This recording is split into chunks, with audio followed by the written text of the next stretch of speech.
రాష్ట్ర ప్రభుత్వం తెలంగాణ ప్రజలకు వరుస గుడ్ న్యూస్లు వినిపిస్తుందని చెప్పాలి. గతంలో ప్రకటించినటువంటి ఇందిరమ్మ ఇళ్ల పథకాలు, సేమ్ టైం అక్కడ రైతు భరోసా పథకం, అదేవిధంగా వ్యవసాయ కూలీలకు ఆర్థిక సాయం వంటి పథకాలను మేము అమలు చేస్తామని చెప్పేసి రాష్ట్ర ప్రభుత్వం అయితే చెప్పుకొచ్చింది. అందులో భాగంగానే ఇప్పుడు మరొక్కసారి తెలంగాణ ప్రభుత్వం మహిళలకు గుడ్ న్యూస్ అనిపించే విధంగా ఈ స్కీమ్ను కూడా తీసుకొచ్చింది. అసలు ఈ స్కీమ్ ఏంటో ఈ వీడియోలో తెలుసుకుందాం. నమస్తే, వెల్కమ్ టు దిశా టీవీ.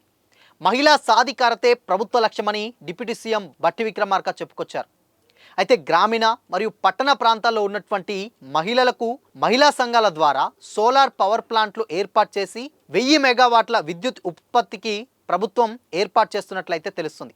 అయితే ఇప్పటికే ఇంధన శాఖ, గ్రామీణ శాఖ, అభివృద్ధి శాఖల ఒప్పందం మేరకు కుదిరిన నేపథ్యంలో జిల్లాల వారీగా దీని ప్రగతిపై మంత్రులు సీతక్క, కొండా సురేఖలతో వీడియో కాన్ఫరెన్స్ అయితే నిర్వహించడం జరిగింది.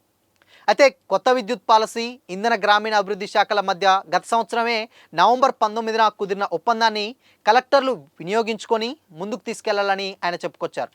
వీటి ద్వారా వచ్చే 5 ఏళ్లలో 1 కోటి మంది మహిళలను కోటీశ్వరులుగా తీర్చిదిద్దడమే ఇందిరమ్మ ప్రభుత్వ లక్ష్యమని కూడా ఆయన చెప్పుకొచ్చారు. దాంతోపాటే వివిధ వ్యాపారాలు చేసుకునేలాగా అధికారులకు ప్రణాళికలు సిద్ధం చేయాలని ఆయన ఇప్పటికే ఆదేశించారు. అయితే సోలార్ పవర్ ప్లాంట్ల ఏర్పాటు గుర్తించి చెప్పాలని సంబంధిత కలెక్టర్లు ఎవరైతే ఉన్నారో వాళ్లకు ఆదేశాలు కూడా జారీ చేశారు. ఈ ప్లాంట్ల ఏర్పాటుపై ఏంటంటే విద్యుత్ శాఖ రేడ్కో ద్వారా టెండర్లను ఆహ్వానించిందని, త్వరలోనే ఓపెన్ చేసి వాటిని ఖరారు చేస్తామని డిప్యూటీ సీఎం బట్టి విక్రమార్క చెప్పుకొచ్చారు. అయితే దీనిలో భాగంగానే సంఘాలను అంటే మహిళా సంఘాలను గుర్తించి నిర్ధారించడం, భూసేకరణ, ఆర్థిక సాయం వంటి ఈ పనులను ఏదైతే ఉందో త్వరగా చేయాలని కూడా చెప్పేసి ఆయన చెప్పినట్లయితే తెలుస్తుంది. అయితే దాదాపు అంటే వీటి పవర్ ప్లాంట్లు ఏదైతే పెట్టాలనుకుంటున్నప్పుడు చాలా భూమి అయితే అవసరం ఉంటుంది. దానికి అనుగుణంగానే ప్రతి జిల్లాలో దాదాపు 150 ఎకరాలకు తగ్గకుండా రాష్ట్ర వ్యాప్తంగా మొత్తం 4000 ఎకరాలను సేకరించి ఉండాల్సిందని ఆయన చెప్పుకొచ్చారు.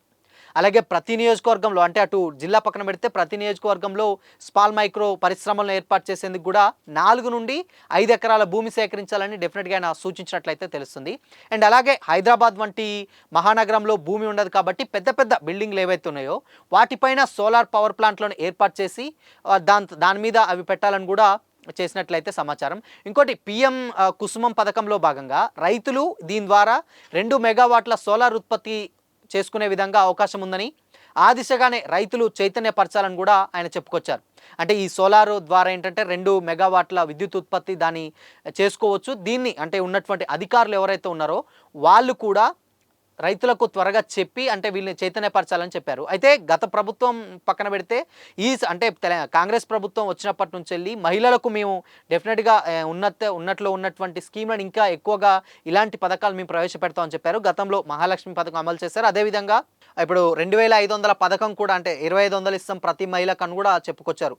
సో ఇది అయితే ప్రస్తుతానికైతే ఏంటంటే ఒక పరిశీలనలో మాత్రమే ఉంది. అది ఇంకా ఎలాంటి అప్డేట్ అయితే లేదు. దీనికి ముందు అంటే దాని మీద ఎలాంటి అధికారిక ప్రకటన ఇవ్వకముందే దీనికి ఏంటంటే పవర్ ప్లాంట్లకు కానీ లేకపోతే ఇప్పుడు పవర్ ప్లాంట్లు పెడితే ఉన్నటువంటి మహిళలకు గ్రామీణ ప్రాంతాల్లో ఎస్పెషల్లీ వాళ్ళకి ఎక్కువగా ఉపయోగపడుతుంది కాబట్టి వాళ్ళకు ఇది పెడుతున్నాం. అండ్ సిటీలో ఉన్నటువంటి వాళ్ళకి ఎవరైతే ఉన్నారో వాళ్ళకి పెద్ద పెద్ద బిల్డింగ్ల పైన ఈ పవర్ ప్లాంట్లు ఏర్పాటు చేసి అని చెప్పేసి చెప్తే చాలా వరకు యూజ్ ఉంటుందని కూడా ఆయన చెప్పుకొచ్చారు. మొత్తంగా ఇక్కడ అటు గ్రామీణ ప్రాంతాల్లో అయితే భూమి సేకరించే పనుల్లో, ఇటు పెద్ద పెద్ద బిల్డింగ్లు హైదరాబాద్లో అయితే బిల్డింగ్ల పైన ఉన్నటువంటి సోలార్ ఉత్పత్తి చేయడానికి అయితే ప్రభుత్వం కసరత్తు చేస్తున్నట్లయితే చెప్తుంది. దీనివల్ల ఎంతో కొంత మహిళలు చాలా ప్లస్ అవుతుంది.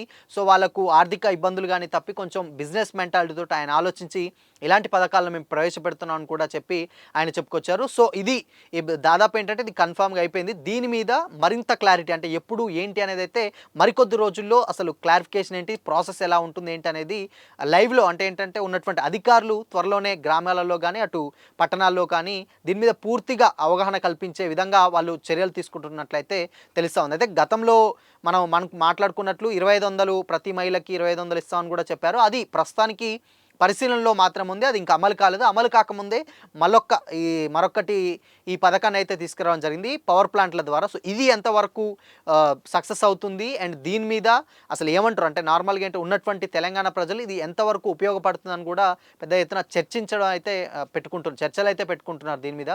సో అంటే ఏంటంటే వీడియో మీద అసలు మీకేమనిపిస్తుంది, ఈ పథకాల మీద మీకేమనిపిస్తుందో కామెంట్ చేయండి.